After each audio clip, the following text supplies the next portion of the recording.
At least you have to get up from on your to start paying the debt. And you have to give the class and you have to sit down. Now, giving the class, like I'm speaking to you right now, this is something very special, very unique. Because I speak to you, but I have nothing to say. Today is Gaura Purnima. So how there's nothing to say? But I have nothing to say. But Paramatma, Guru, Krishna, they have a lot to say. They have a lot to say all the time. So they are the ones who have to say, make an announcement, give an encouraging talk, or anything. They are doing that. So in a way, the only thing which keeps us in this connection with Paramatma is if we go on preaching. But go on preaching increases the problem. More people will be looking towards you, more people are expecting lots of things from you. Like if somebody takes initiation, he wants you to give your whole life to him. Like Prabhupada gave his whole life to us, right? Prabhupada didn't only give his life to me, he gave his life to you just as well. You understand? You may not have met Prabhupada personally, but Prabhupada gave his life to all his disciples, grand-disciples, great-grand-disciples, to the entire world, to the whole parampara, to everywhere. That was Prabhupada. He gave his life. And that's why we are here, and that's why Vrindavan is happening, and that's why Mayapur is happening. Like sometimes we say the word, Krishna consciousness is spreading despite of myself. Despite of us. That's a pretty amazing declaration, no? Krishna consciousness is spreading despite of me. I mean, I am the obstacle, but it's happening anyway. Like, I am the obstacle, I'm supposed to be an instrument or a favorable element, but sometimes we are the obstacles. Anytime we do anything which is not perfectly pleasing Krishna, that degree we become the obstacle. Of course, if we just don't do what Guru and Krishna wants us to do at that moment, we are not an obstacle, we are an instrument. That's why we pray Hare Krishna, Krishna Krishna, Hare Hare, Hare Rama, Rama Rama, Hare Hare. Oh my Lord, please let me be an instrument of your love. I want to be an instrument of your love. This is my crazy ambition, you know. My crazy ambition. I want to be an instrument for you. So we keep praying, that's good. Just go on praying. There's nothing wrong with that. Best thing you can do. So, separation from Sri Guru puts you in that situation where you cannot but keep praying. It's nothing to do. It's not within my hands. It's really not within my hands. I wish I can become a good servant and respond to all the calls, just respond to all the demands. And you see, one of the things you have to request the devotees to do is to do the same thing for Prabhupada which he did for you. That is my request to you. You do the same thing for Srila Prabhupada which he did for you.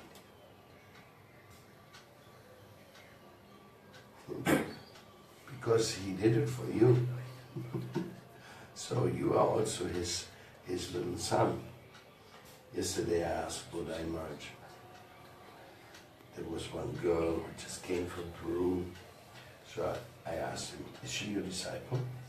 Because I knew her when she was born, a little girl.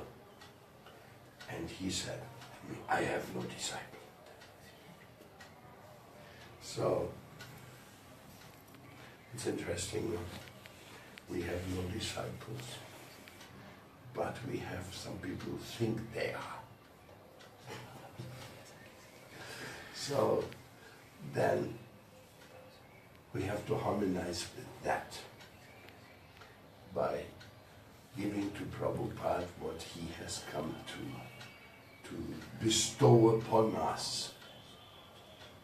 He bestowed upon us his love. So it's a loving affair. Who are we? They say something in English called a pipsqueak. This is a teeny little thing which goes squeak, squeak, squeak, squeak, squeak. Doesn't make a lot of noise, but it's very small. It's a pip squeak. He squeaks. Huh? So we are little pipsqueaks. And coming here to Mayapur to speak about Vishwa Vaishnava Shava, vision of Srila Jiva Goswami, Mahaprabhu, and Sanatan Rupas. What do we know about that? Well, we know that we can see the day, the need of the day. We can see many things in this way, but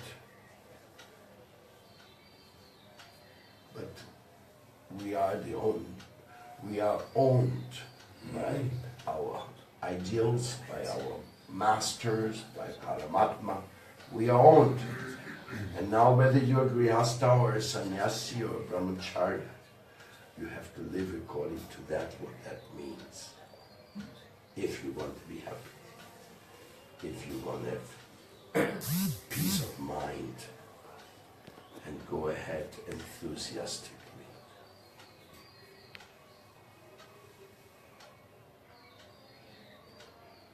Even some of these things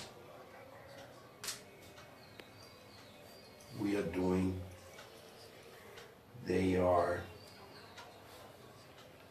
tasks. And those tasks are to increase Krishna's influence in this world. Like the task to work with the ancient cultures. It's very interesting. Through roots of the earth, the organization which started the Kiva. Right now our preaching has extended to over 700 grandfathers and grandmothers of different cultures around the world. All the way from Mongolia to the Mapuches, to the Kerus, to the Arwakus and Kogris, to Africa, to Scandinavia, the Samis. All of a sudden we have come in contact with a world which we before didn't really have any relationship.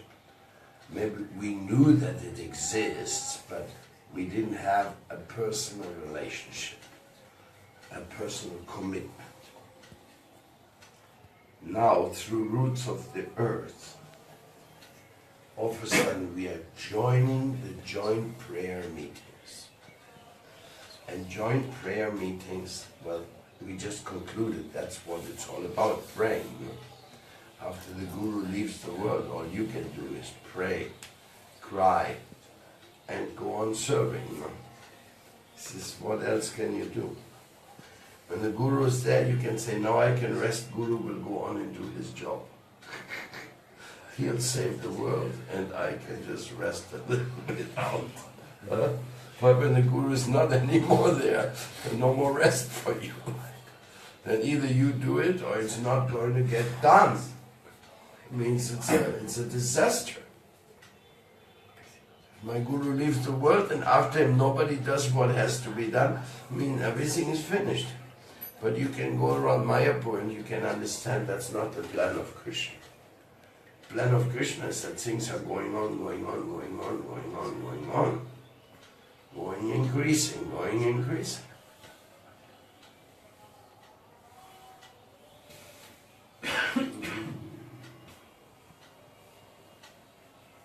Somehow it's increasing everywhere.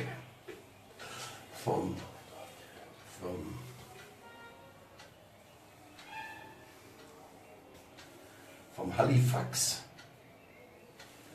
down to Ushuaia. Everywhere the devotees are preaching. Halifax is north of Canada. Ushuaia is the tip of Argentina. And they are devotees. Right now they are chanting, they are preaching.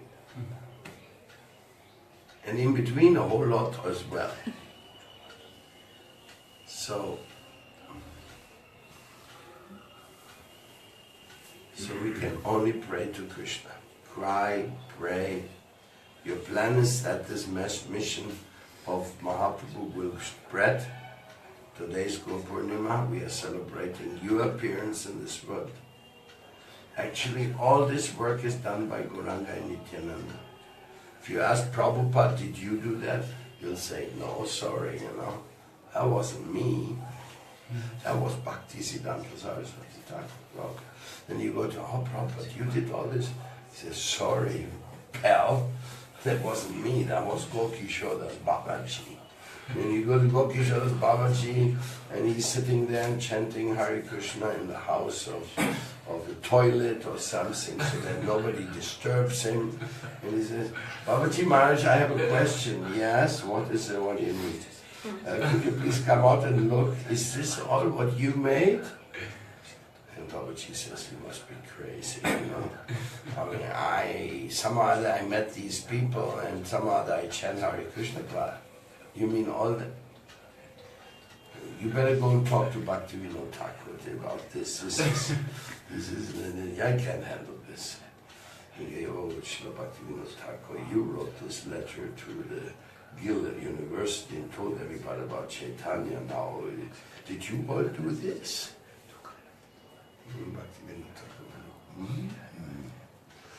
Pretty nice, pretty nice.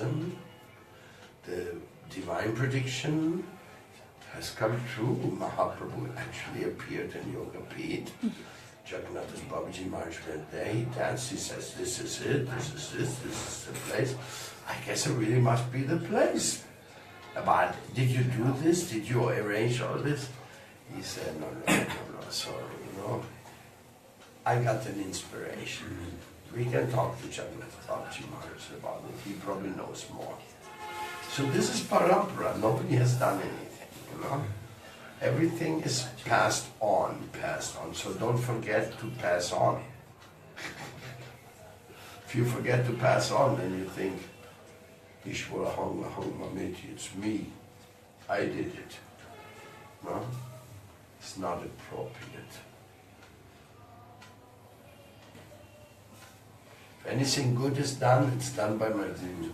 If anything bad is done, then it's me. So in this way we have the appropriate distribution. So today, on this day, on Guru Purnima, I request Srila Prabhupada to please accept my most humble obeisances. In whatever limited way I'm here in this world, please help me to go on serving you the way you want me to serve. That is my only request, and I know that's hard. That's a very high set to serve you the way you want to be served. In other words, to be a Vaishnava, a yogi of love, the way you want it to be. Yes, it's really an endeavor. So without divine grace and without chanting, no way.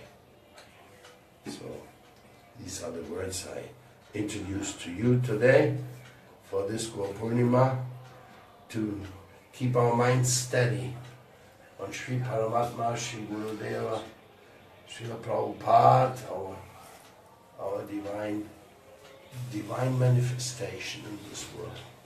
And don't forget, Srila Prabhupada is so important for us, but for the majority of the Vaishnavas here, Srila Prabhupada is not so important. Of course, he's important because what he did to the world in Krishna consciousness. But those who are disciples of disciples, direct disciples of Bhaktisiddhanta Saraswati Thakur, in their lineage of meditation, it's through that channel which is important. They don't pray every day to Srila Prabhupada. I do, and if I don't do, then it's useless. My whole connection is there, but they don't. So Vishwa Vaishnava Rajsabha means you love and respect all others, and you don't go, oh, why don't you pray to Prabhupada? It's not the way they should or have to do.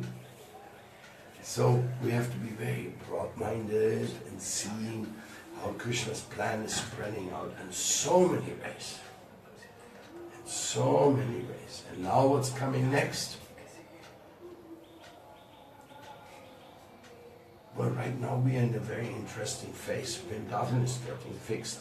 I could cry all day just thinking about that. This miserable situation of the Yamuna with the black water flowing in there and the garbage going directly, that is being solved right now. The government is making a major work right now. They are arranging the ghats of Vrindavan to be according to what it's supposed to be if it's Lord Krishna's birthplace. No? And many, many other things are fixed. All of Vrindavan is in movement. There are so many things happening. And maybe even we were instrumental a little bit that these things take place.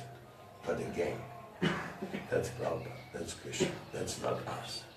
We have done nothing. A little pipsqueaking there. Okay, that's our job, to pipsqueak. Why? Because we are pipsqueaks. What else a pipsqueak's going to do except squeaking? Beep, beep, beep, beep, beep, beep, beep. Here. So we are in Vrindavan, Braj Vrindavan Act now, we are squeaking there. Ambika is squeaking, Rida is squeaking. Madhusudamach is squeaking a little bit. In the World Vaishnava Association, we're also squeaking a little bit. Sending out a newsletter inviting for their meeting great souls like Gopananda Bon Maharaj. Very lucky, very fortunate we are to have such friends of that caliber. Wow. 90 years of service and cooking with Prabhupada personally. He was even then a great cook. Prabhupada was a great cook, and they shared cooking together. Because Prabhupada was the elder, and Gopananda at that time was a young guy, But young guys sometimes know how to do great things. So now he is there, our new guardian of Vishwa Vaishnava Rajsabha. Very nice. So things are in good hands, you could say. They're going a good way. And as far as our Vrinda mission is concerned, we have the beautiful connection and protection to all those who are the servant of the servant of the servant, who are the little souls instrumental in the divine plan.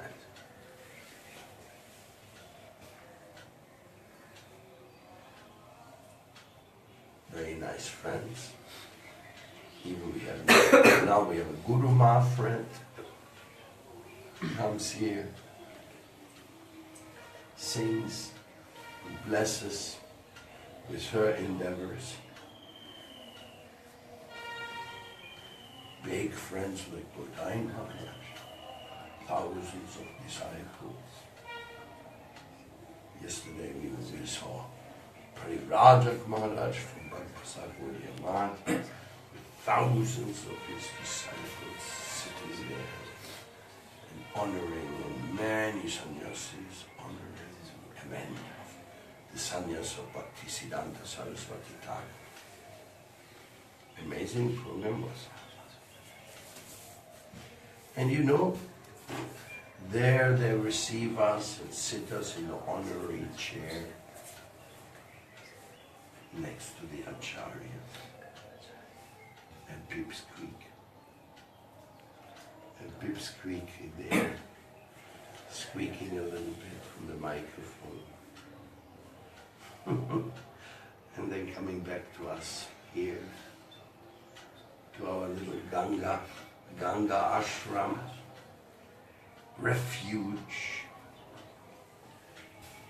Jalangi ashram, refuge, and our Vrinda family refuge, because the Vrinda family has many, many refuges.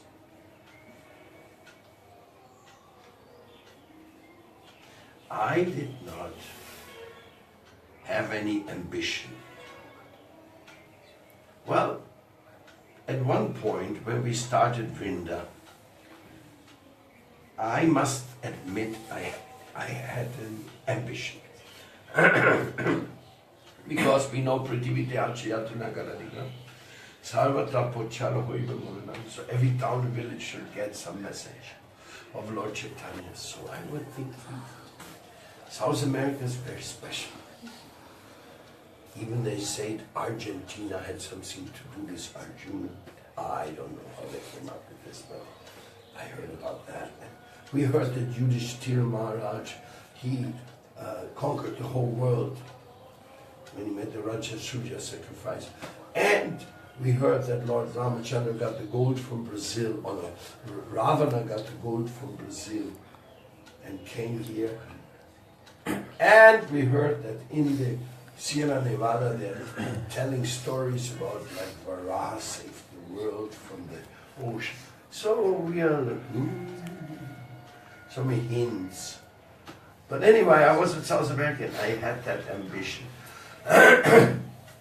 that we should have in each capital in South America, we should worship one of the 7 main temples of Vrindavan.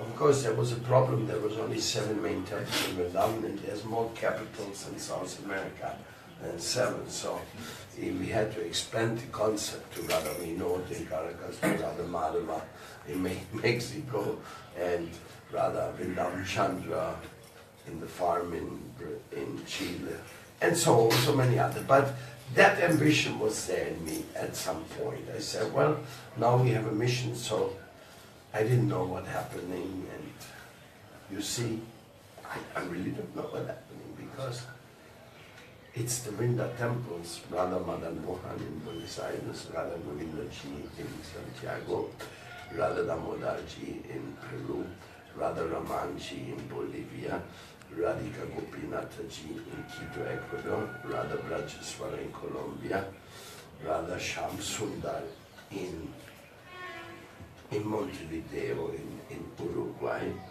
Then the first deities of the mission, Gandharvika Giridhari in Sao Paulo, Brazil.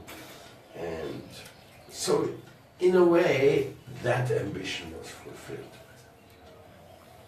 Of course, there are small temples, we're just starting the mission, But I never really had any expansion ideas from my side. I didn't think, oh, we should have, look at this, a mongoose is living up there. The mongoose living up in our house here. Huh? Oh. No, I didn't know a mongoose would go all the way up so close to humans. Because mongoose are very shy, but I just saw a mongoose coming down. So that means they're also living up there. You have seen a mongoose here? Mm-hmm. You know what's a mongoose? I don't know. It's a rodent, very big like this. They can fight with snakes. A mongoose can kill a cobra. They're so fast. I was very surprised to see him come down from the stairs right now. Huh? So, Anyhow, back to our story. So I wasn't really thinking of getting a temple here and there and a farm here and there. Like our mission is expanding, you know. This was just by the order of the divine will. Or like in Bogota, so many yoga centers, so many vegetarian restaurants. That wasn't my idea. But at the other side, what else are the devotees going to do? They have to live from something, they have to be in the society, being somewhere, giving something. So, okay, let it be then. So, but we ended up with so many responsibilities and so many situations which we could hardly expect. So many situations have arisen in this way. Now we are slaves, dragging ourselves around and trying to be there and be and do something and encourage and re-encourage the devotees to keep all this, to manage it all.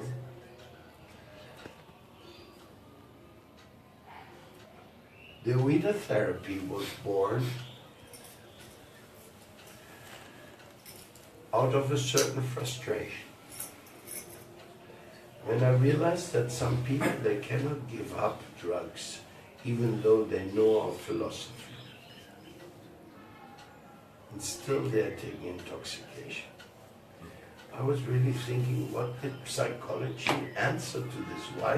Why is this phenomena of weakness that you cannot overcome a weakness? Why is that? What is there in us? And then, of course, psychology, Sigmund Freud, useless. Then somebody told to me about Viktor Frankl. And that there's a psychology that you have to understand the meaning of your life in order to focus yourself and to be who you're supposed to be. You have to ask, if you don't know the meaning of life, if you're living a meaningless life, so to say, then it's a very tough situation. You're lost. So I became interested in that, and I started studying a little bit what Viktor Frankl really proposed. Of course, it worked in with our Krishna conscious philosophy very perfectly. Atatu Brahma Jigyasa. You have to find the meaning of this human form of life. So then I started thinking, and the original ideas of the mythotherapy came. Mythotherapy meant that we need sacred symbols, sacred deities, sacred stories. What's sacred in life we needed to go on and to uplift ourselves. Later became Veda therapy as a child of logotherapy, but with the input of our spiritual masters and whatever we developed over the time. And it was really an attempt. I didn't think very much at that time what way it's going to go, but I thought that what made our spirituality exist, that's the best medicine. And through there, we should get the channel of helping people. I was exposed to the idea by seeing some devotees having trouble to give up their bad habits, but we are talking not about them, we're talking about humanity. And also talking about whatever weakness is there, because there's so many addictions, even there's a Facebook addiction. Even you get addicted to this little machine. Who is giving me likes? How many likes did I get on my last post? It's an addiction. How many people will give me one neurotransmitting boost? You know what that's, a neurotransmitting boost? And you're feeling like, okay, I got 50 likes yesterday. That's just, It's the neurotransmitter gives you the message, something's good happening, and you are in the middle of it. You. And this is becoming an addiction, this kind of feeling. Same thing a drug does. A drug goes into your system and you feel your nervous system is like accelerated to a point where you go, ooh, I'm feeling good. Because then you come down, you have to take it again, and then it becomes a whole hellish cycle. But it's all about this you feeling, which the neurotransmitters do. Come in, Maharaj. So, how's your hand? It's okay?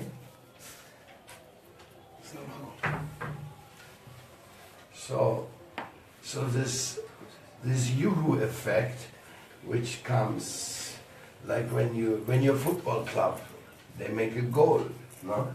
You go Yuhu, that's another, no? You become a football addict. You become a gambling addict. You invest money in the gambling. You want to get the Yuhu, I win. Nobody gambles to lose. Everybody wants to win. Everybody wants to have the high peak. And these high peaks, they become addictions. Sex is also an addiction. If it's not an offering just to the beautiful process of bringing a child in this world.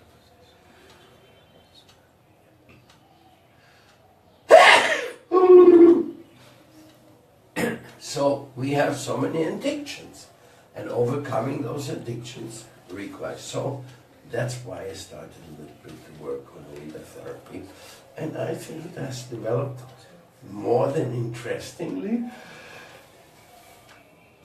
It has brought me into areas where devotees, not myself, can do service to humanity. So much that I'm becoming very excited. Wow, I never thought of that.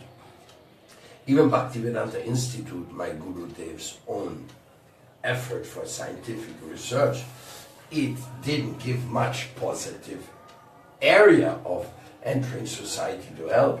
Just tell society, Darwin is wrong, Darwin is wrong, Darwin is wrong. Okay, good to know Darwin is wrong. That means maybe God does exist, no? Because Darwin's theory was we don't need God, God doesn't exist. It's all automatic. That's why he was so important. That's why he was so prominent in the world, because he gave this notion to the people that you don't need anything else. So now leader therapy is something you can help anybody. You can help those who suffer from addictions. You can help those who have to overcome some trauma. You can help those who are wishing to enter into some spiritual connection with the divine. You can help those who are sectarian, who think my religion is better than yours. You know, that you can help a lot of people with leader therapy. So I didn't expect that. It came, as I told you, about this frustration. That's how I started searching into psychology. What did psychology have to say about addictions? Why are these addictions so heavy, so difficult to succumb them? And then the last thing, a little change, if you want to say so, that was the yoga inbound.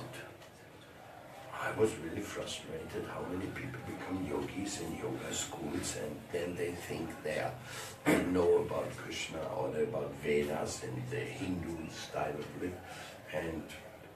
And while they're coming to us, we're telling them the beautiful, high esoteric things, and they have nothing to relate to. They want to move their legs, they want to move, want to stretch, and they want to, at the same time, hear Om and all these things while we're doing the yoga exercise. No? And so I took it upon myself to connect with this, to help the more people can come in contact with Krishna consciousness. And again, I didn't think about how many devotees will live from that, how many devotees, how important it will become in the movement. I didn't think about it. I was just thinking about the preaching aspect of it. And also I was frustrated because in Krishna consciousness, Prabhupada said we are not Hindus. Yeah, well, we are not Hindus because Hindus, they also worship Kali. They also make goat sacrifice and they say we are Hindus. And Prabhupada said we are not this hodgepodge Hindus. So, good enough. We believe in reincarnation, Hindus believe in reincarnation. We believe in the Vedas, Hindus believe in the Vedas. We believe in karma, Hindus believe in karma. We believe in Saraswati, Hindus believe in Saraswati. I mean, you just go on. Finally, everything the Hindus believe, we are also believing, but we are not Hindus. So it was just a preaching thing. Prabhupada said it to make a point, a clear point. But then again, it's the Hindus which has the best backing for Krishna consciousness, both financially, practically the whole world of Krishna temples today is maintained by Hindus, not in South America, but in North America, in many places. So, but when we called our devotional community Hindu Gemeinschaft in Germany, things just changed. And from being the strange, suspicious sect, now the newspaper comes to us, the schools come to us to learn about Hinduism. Our image was immediately put up to a respectability, from something suspicious to something respectable. So these are the little changes I offer to Srila Prabhupada and to Gauranga Mahaprabhu on his Purnima. Otherwise we are towing the traditional party line. We are doing the puja, we are chanting the mantras, we believe in prasadam and sadhu sangha. It's all the same. But we have adjusted a few things. And as a matter of fact, many other devotees after us have also adjusted. What we do, I've seen sometimes we get copy people, they copy what we are doing. Hopefully they do it better than us. Anyhow, this is what I wanted to offer to Chaitanya Mahaprabhu this morning on Purnima. Today in the morning we have a little yagya for some devotees who want to take second initiation in our family. And we have some more class now. We will chant the Gayatri Mantra and also chant our japas in the meantime, preparing something. Please prepare this yagya area immediately. It should be a small thing. Jai Srila Prabhupada ki Jai.